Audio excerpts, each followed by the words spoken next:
Hello everyone, this is Injil Ahmed. In this video, I'm going to share 5 tips to improve breakout trading for intraday. So let's begin. Tip number 1 is the range must be clearly visible. जिस भी range के breakout पे आप trade करने वाले हो, भले वो एक रेक्टेंगल पैटर्न हो, एक ट्रायंगल पैटर्न हो, वेज पैटर्न हो या मल्टीपल मंथ का ब्रेकआउट हो, बॉलिंजर बैंड स्क्वीज का ब्रेकआउट हो, जैसा भी पैटर्न हो, जो भी रेंज हो, वो रेंज आपको क्लियरली विजिबल होनी चाहिए चार्ट्स पे। ऐसा नहीं होना चाहिए कि आप कोई चार्ट देख रहे हो और आपको 4-5 सेकंड लग गए उस रेंज को पहचानने में। अगर आप निफ्टी 50 स्कैन कर रहे हो, एक एक करके सारे स्टॉक्स देखते जा रहे हो, तो वो जो रेंज है, वो जो पैटर्न है, वो आपको विद इन सेकेंड पहचान में आना चाहिए। So tip number 1 is the range must be clearly visible. जो रेंज क्लियरली विजिबल होते हैं उसमें वैसे भी आप सोच सकते हो कि जो बाकी पार्टिसिपेंट्स हैं, जो बाकी ट्रेडर्स हैं, उनके नज़र में भी वो स्टॉक आ चुका है। तो अगर उसमें कोई ब्रेकआउट होगा तो उस ब्रेकआउट में आपको अच्छी वॉल्यूम देखने को मिलेगी। उस पूरे पैटर्न में, उस पैटर्न के ब्रेकआउट में आपको एक अच्छा इंटरेस्ट देखने को मिलेगा, प्राइस एक्शन बहुत अच्छा बनेगा वहाँ पे। Second tip is trade breakouts in the direction of the market. जिस भी रेंज को आपने आइडेंटिफाई किया है, अब उसका ब्रेकआउट ऊपर के साइड को भी हो सकता है, उसका ब्रेकआउट नीचे के साइड को भी हो सकता है।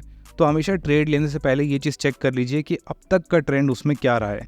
अगर आपको एक क्लियरली अप ट्रेंड देखने को मिला है, तो ब्रेकआउट पे भी अगर ऊपर के साइड का ब्रेकआउट हो तो उस टाइप के ब्रेकआउट्स पे ही आपको ट्रेड लेना चाहिए।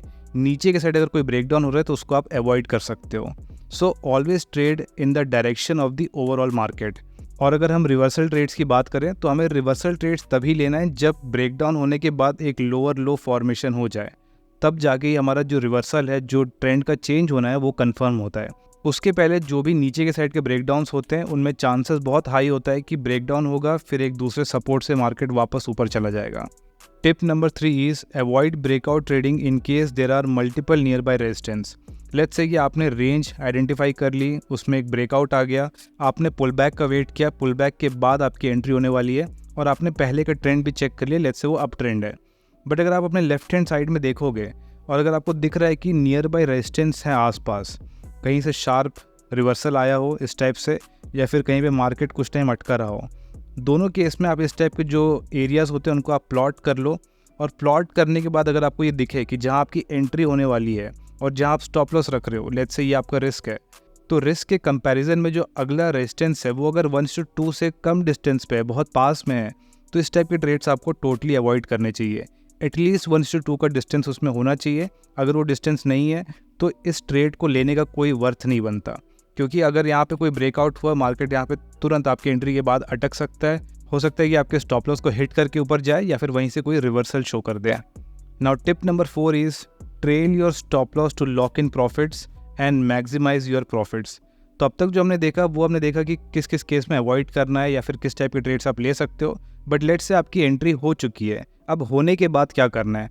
आपने एक पैटर्न रिकग्नाइज किया, वेज पैटर्न बन रहा था, ब्रेकआउट हुआ, पुल बैक हुआ, पुल बैक के बाद आपने एंट्री ले ली, अपना स्टॉप लॉस यहाँ रख लिया, तो आपकी एंट्री हो चुकी है, आपने स्टॉप लॉस रख दिया, आसपास कोई रेजिस्टेंस नहीं है, हम अप ट्रेंड में थे, ये सब कुछ आपने कंफर्म कर लिया है। इसके बाद अगर आपके पास टाइम है, अगर आप मार्केट में लाइव बैठ सकते हो, चार्ट देख सकते हो, स्क्रीन टाइम दे सकते हो, तो बेस्ट होता है कि और नए नए ट्रेड्स लेने की जगह जो ट्रेड्स आपने ऑलरेडी ले लिए हैं, लेट्स से आपने 3-4 ट्रेड्स ले लिए हैं मॉर्निंग में, तो उनमें ही आप लगातार देखते रहो और जो जो स्विंग फॉर्मेशंस हो रहे हैं उनमें अपना स्टॉप लॉस लगातार ट्रेल करते चलो। तो जैसे से आप ट्रेल करते चलोगे आप कुछ ना कुछ प्रॉफिट लॉक इन कर लोगे। और ट्रेल करने का एक प्रो और कॉन्स में ऐसा बोल सकते हैं कि जितने भी लोग ट्रेलिंग करते हैं उनको ये फील होता है कुछ टाइम के बाद, लेट्स से उन्होंने 10 ट्रेड लिया, 10 में से उनको वो 3 ट्रेड हमेशा याद रह जाते हैं जिसमें ट्रेल करते करते मार्केट उनके स्टॉप लॉस को हिट करके वापस ऊपर चला जाता है। वो उनको हमेशा याद रह जाता है और वो बाद में पूछते हैं कि सर ट्रेलिंग करने का पॉइंट क्या बन रहा है? जब भी हम ट्रेल करते हैं तो स्टॉप लॉस को हिट करके मार्केट ऊपर चला जाता है। बट जो लोग ट्रेल नहीं करते उनको वो चीज़ें याद रहती हैं, जब मार्केट एंट्री होने के बाद 1:5 दिखा के जब मार्केट वापस रिटर्न होता है और उनके स्टॉप लॉस को हिट करता है, तो वो चीज़ें उनके माइंड में रह जाती है कि सर अगर हम ट्रेल नहीं करते हैं तो मार्केट 1:5 दिखा के हमारे स्टॉप लॉस को हिट कर देता है। तो ये जो दोनों चीज़ें हैं, हम हमेशा जो नेगेटिव वाला पार्ट है उसको याद रखते हैं, जो उसके प्रोज हैं वो हम उसको याद नहीं रखते हैं। तो हमेशा अगर आप मेरे से पूछोगे कि इन दोनों में क्या बेटर है, तो मैं तो सजेस्ट करूँगा कि आपको हमेशा स्टॉप लॉस ट्रेल करना ही चाहिए। स्पेशली वो लोग जो बिगिनर्स हैं, जिनका स्टॉक सिलेक्शन उतना अच्छा नहीं है, उनको हमेशा स्टॉप लॉस ट्रेल करते रहना चाहिए। स्टॉप लॉस ट्रेल करने से क्या होगा कि आपकी साइकोलॉजी भी अच्छी बनी रहेगी। एटलीस्ट हर बार आप अपना पूरा स्टॉप लॉस नहीं दोगे, अगर आप कुछ टाइम भी सर्वाइव कर गए, अगर आपका जो ट्रेड है वो कुछ टाइम भी चल गया, कहीं ना कहीं आपको एक स्विंग फॉर्मेशन मिल जाएगा जहाँ पे आप अपना स्टॉप लॉस ट्रेल कर लोगे। अगर आपने 1000 रुपये का रिस्क लिया था तो या तो आपका 500 का लॉस होगा या तो आप कॉस्ट टू कॉस्ट निकलोगे, बट आप पूरा लॉस नहीं दोगे तो आपकी साइकोलॉजी को कोई बैड इफेक्ट नहीं पड़ेगा। बट अगर आप हर बार पूरा स्टॉप लॉस दे दोगे या लाइन से अगर लेट्स से आपका 3 दिन लॉस हो गया, जो कि बहुत नॉर्मल होता है वैसे तो, बट अगर आपका 3 दिन लॉस हो गया इनिशियल स्टेज में, तब जाके लोग अपनी स्ट्रैटेजीज चेंज करने लगते हैं, पैनिक करने लगते हैं, रिस्क मैनेजमेंट बिगाड़ लेते हैं। तो हमेशा मैं सजेस्ट करता हूँ कि अगर आप स्क्रीन टाइम दे सकते हो तो आपको स्टॉप लॉस ट्रेल करना चाहिए और जितना हो सके अपना प्रॉफिट मैक्सिमाइज करके चलना चाहिए। लास्ट टिप है चेक वॉल्यूम सपोर्ट। जब भी हम ट्रेंड ट्रेडिंग की बात करें, प्राइस बेस्ड टेक्निक्स तो हम ऑलरेडी जानते हैं कि मार्केट अप ट्रेंड में हो, रेंज आपका जो बन रहा है वो क्लियरली विजिबल हो, आसपास कोई रेजिस्टेंस ना हो, बट जो मेन गेम चेंजर होता है ट्रेंड ट्रेडिंग का, दैट इज़ वॉल्यूम। जैसे आप वॉल्यूम अप्लाई करते हो, उसका यूज़ करना समझते हो, तब जाके आप देखोगे कि आपकी एक्यूरेसी भी बहुत अच्छी हो जाती है, प्लस रिस्क रिवॉर्ड जो है वो आपको बहुत अच्छा मिलना शुरू हो जाता है। तो ट्रेंड ट्रेडिंग में स्पेशली अगर आप छोटे टाइम फ्रेम पे ट्रेड कर रहे हो, 1 मिनट, 2 मिनट, 3 मिनट, 5 मिनट, इस टाइप के टाइम फ्रेम पे ट्रेड कर रहे हो, तो वॉल्यूम सपोर्ट आप ज़रूर चेक करो। उसमें आपको बहुत अच्छा रिटर्न देखने को मिलेगा, बहुत अच्छा आपको रिस्क रिवॉर्ड देखने को मिलेगा। तो जब हम वॉल्यूम सपोर्ट की बात करते हैं तो इसका एग्जैक्ट मतलब क्या होता है? लेट्स से आपने एक रेंज आइडेंटिफाई कर लिया है, अब उसका ब्रेकआउट जब हो रहा है तो उस ब्रेकआउट के टाइम पे क्लियरली ह्यूज वॉल्यूम आनी चाहिए। अब ह्यूज वॉल्यूम का मतलब ऐसा नहीं है कि मैं आपको कोई नंबर दे दूं कि 1 मिलियन हो, 2 मिलियन हो, आपको हमेशा पिछली वॉल्यूम से कंपेयर करना है।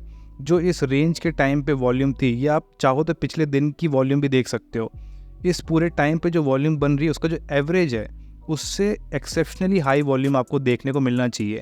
ऐसा अगर हाई वॉल्यूम देखने को मिल रहा है मतलब ये जो ब्रेकआउट हुआ है उसके चलने के चांसेस बहुत ज़्यादा हैं। ठीक है, ये पॉइंट नंबर 1 है।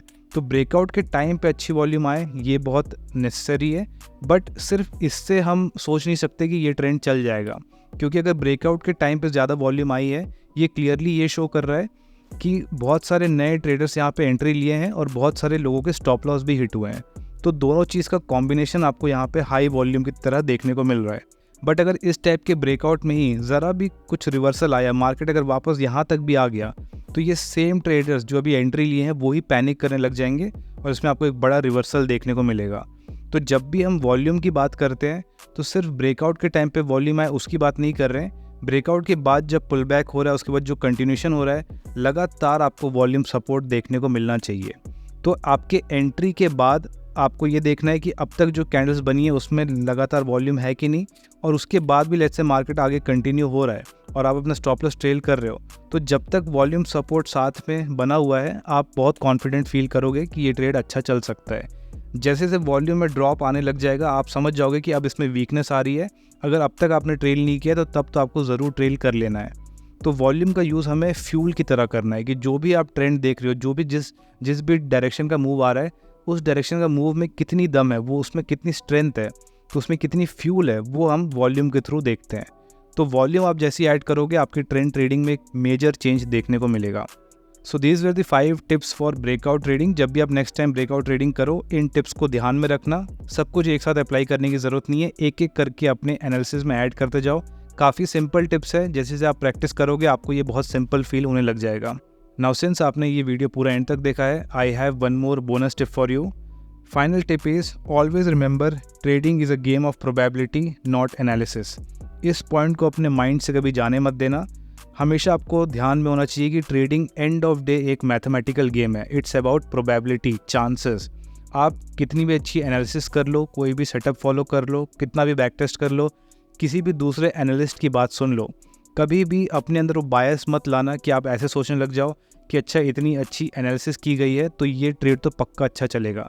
जिस दिन आप श्योर हो जाते हो, जिस दिन आप ऐसा फील करने लगते हो कि ये गेम प्रोबेबिलिटी का नहीं है, एनालिसिस का है, ज़्यादा एनालिसिस कर लेंगे तो हम प्रॉफिटेबल हो जाएंगे, जिस दिन आप उस पॉइंट पे आते हो उस दिन ही आपका बड़ा लॉस होता है। तो हमेशा खुद को ये रिमाइंड कराते रहना कि trading end of day probability का गेम है।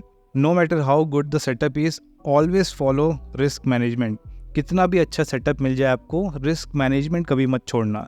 रिस्क मैनेजमेंट बेसिकली लोग फॉलो करना बंद तभी करते हैं जब उनको अपने एनालिसिस पे बहुत ज़्यादा भरोसा होने लगता है। जब वो ऐसा फील करते हैं कि लेट्स से कोई किसी मेंटर को फॉलो कर रहा है या किसी की एनालिसिस देख रहा है। अब जो लोग एनालिसिस दे रहे होते हैं यूट्यूब पे स्पेशली मैंने देखा है कि जब भी उनकी एनालिसिस सही चले जाती है वो उसका एक बहुत बड़ा हाइप क्रिएट कर देते हैं। उससे उनके फॉलोअर्स को फील होता है कि अच्छा ये बंदा हमेशा सही एनालिसिस करता है। बल्कि अगर आप एक एक दिन उनके एनालिसिस सुनोगे तो आपको दिखेगा कि अच्छा वो पर्सन तो शायद मे बी 50% टाइम भी शायद सही ना होता हो, बट हमेशा जहाँ वो सही हो जाता है उसका हाइप इतना क्रिएट किया जाता है कि फॉलोअर्स फिर ब्लाइंडली फॉलो करने लग जाते हैं। वो अपने माइंड से ये बात निकाल देते हैं कि ये एक प्रोबेबिलिटी का गेम है। आपको जितना पता है मान के चल लो कि जिनको आप फॉलो कर रहे हो उनको शायद 10% ज़्यादा पता हो, बट कोई भी कभी भी श्योर नहीं हो सकता। जितने भी लोग आपको दिखते हैं कि ये बहुत अच्छे एनालिस्ट हैं, वो एक्चुअल में अच्छे एनालिस्ट नहीं है, उन्होंने बस अपने सही एनालिसिस को हमेशा हाइप बहुत दिया है। जब भी वो सही गए हैं उसके बारे में उन्होंने 4 वीडियोज़ और बना दी है, उसके बारे में उन्होंने बार बार बात करी है।